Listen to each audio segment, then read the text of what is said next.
बिछ गई सियासी विसार, खेला जा रहा है सियासी खेल, जारी है वार पलटवार। शह और मात के खेल में बनाई जा रही है रणनीति। कौन पड़ेगा किस पर भारी, ये कभी भी सिर्फ हस्तक्षेप.com पर अमलेंदु उपाध्याय के साथ।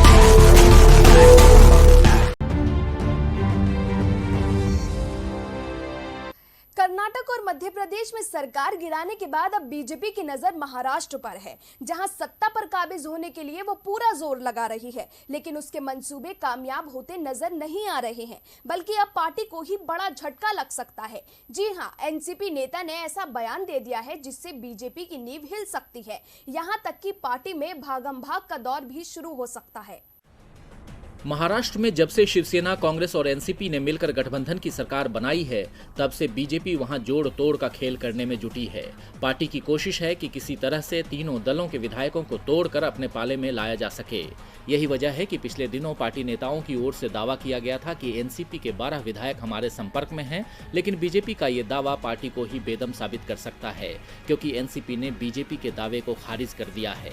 यहाँ तक कि पार्टी ने ये कह दिया कि बीजेपी के नेता हमारे पास आना चाहते हैं। कांग्रेस, एनसीपी और शिवसेना की गठबंधन सरकार में मंत्री और एनसीपी नेता नवाब मलिक ने इस मसले पर कहा है कि कुछ लोग 12 एनसीपी विधायकों के बीजेपी में जाने की अफवाह फैला रहे हैं। ये बेबुनियाद है और मनगढ़ंत खबर है।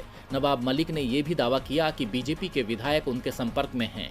उन्होंने बताया कि चुनाव से पहले बीजेपी में गए विधायक एनसीपी में लौटने के लिए आतुर हैं, लेकिन इस पर अभी कोई फैसला नहीं हुआ है। इस पर जल्द फैसला करके जानकारी सार्वजनिक की जाएगी। अब एनसीपी के दावे से तो साफ है कि पार्टी को बड़ा झटका लग सकता है। वैसे भी वो एनसीपी नेता अजीत पवार से धोखा खाई बैठी है। आपको बता दें कि अक्टूबर 2019 में महाराष्ट्र में विधानसभा चुनाव हुए थे। नतीजों के बाद किसी पार्टी को बहुमत नहीं मिल पाया था, लिहाजा बीजेपी के देवेंद्र फडणवीस ने एनसीपी के अजीत पवार के साथ मिलकर गुपचुप तरीके से सीएम पद की शपथ ले ली थी। हालांकि इसके बाद बवाल हुआ और एनसीपी प्रमुख शरद पवार ने कमान संभाल ली। शरद पवार ने शिवसेना, कांग्रेस और एनसीपी का गठजोड़ कर महाविकास अघाड़ी का गठन किया और उद्धव ठाकरे के नेतृत्व में गठबंधन की सरकार बनाई।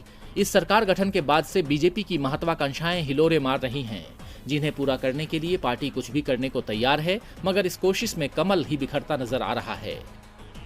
डीबी लाइव की रिपोर्ट।